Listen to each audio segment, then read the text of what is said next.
everyone, welcome to my channel Microbiology with Huria Khan. So today my lecture topic is respiratory tract infections. In medical bacteriology series, this video is very important for us because it's all about the pneumonia infections. Okay, so without wasting time, let them start now. सबसे पहले हम ये देखेंगे कि respiratory tract infections जो होते हैं उसकी एपिडेमोलॉजी क्या होती है। इट्स मीन इसके डिटर्मिनेंट एंड डिस्ट्रीब्यूशंस क्या होती हैं। The study of determinant and distribution of public health care problems that is called epidemiology. तो एपिडेमोलॉजी हम किसकी पढ़ रहे हैं अभी? रेस्पिरेटरी ट्रैक्ट इन्फेक्शन के बारे में देख रहे हैं।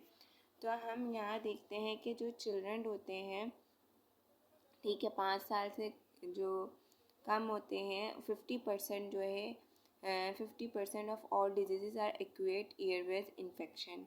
उनके अंदर जो है एक्वेट होता है, एक एक्वेट होता है और एक क्रॉनिक होता है।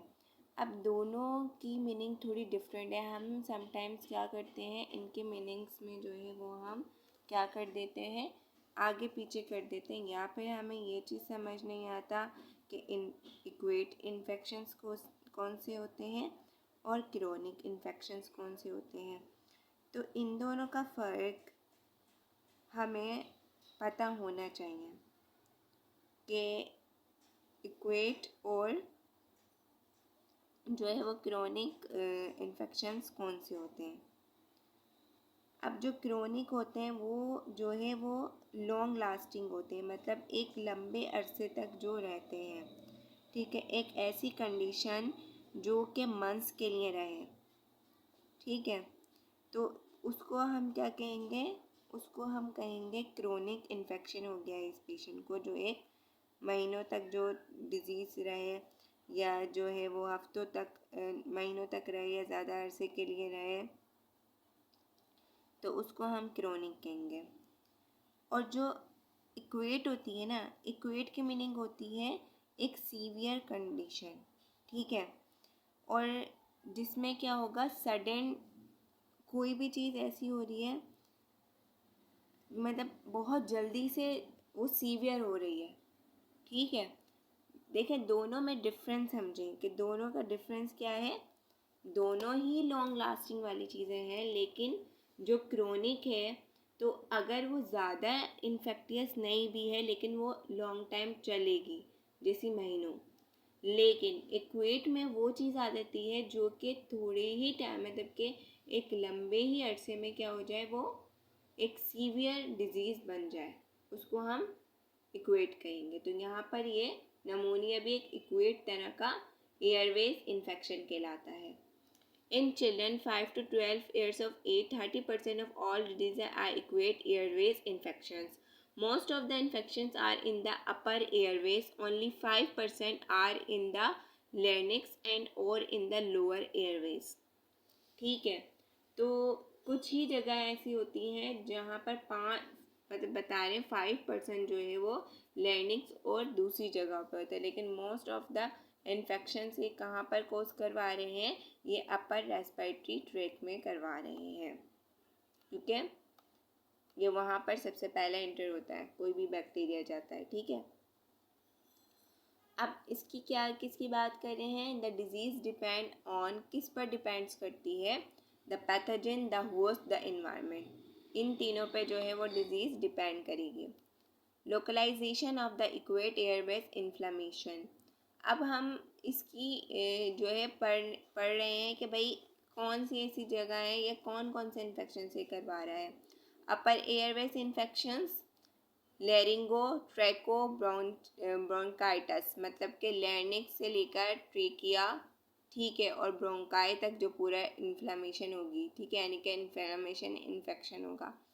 Epiglottitis means an inflammation of epiglottis, the flap at the base of the tongue that keeps food from going into the trachea, ठीक है, जो रखेगा उसको कहाँ पर, ट्रेकिया तक ले जाने में, ठीक है, उसको मतलब क्या होल्ड करके रखेगा। वो किस वजह से हो रहा है, क्योंकि उस बैक्टीरिया की वजह से हो रहा है जो उस रेस्पिरेटरी ट्रैक्ट पर मौजूद है। एक्वेट ब्रोंकाइटिस, ठीक है, एक्वेट ब्रोंकियोलाइटिस, ये सारी नमूनिया, ये सारी वो चीज़ें हैं, वो बीमारियां जो कि अपर रेस्पिरेटरी ट्रैक की हैं। अब हम बात कर लेते हैं infectious agent of the upper respiratory tract. कौन कौन से ऐसे बैक्टीरिया हैं जो डायरेक्टली आपके अपर रेस्पिरेटरी ट्रैक को जाकर इन्फेक्ट करेंगे?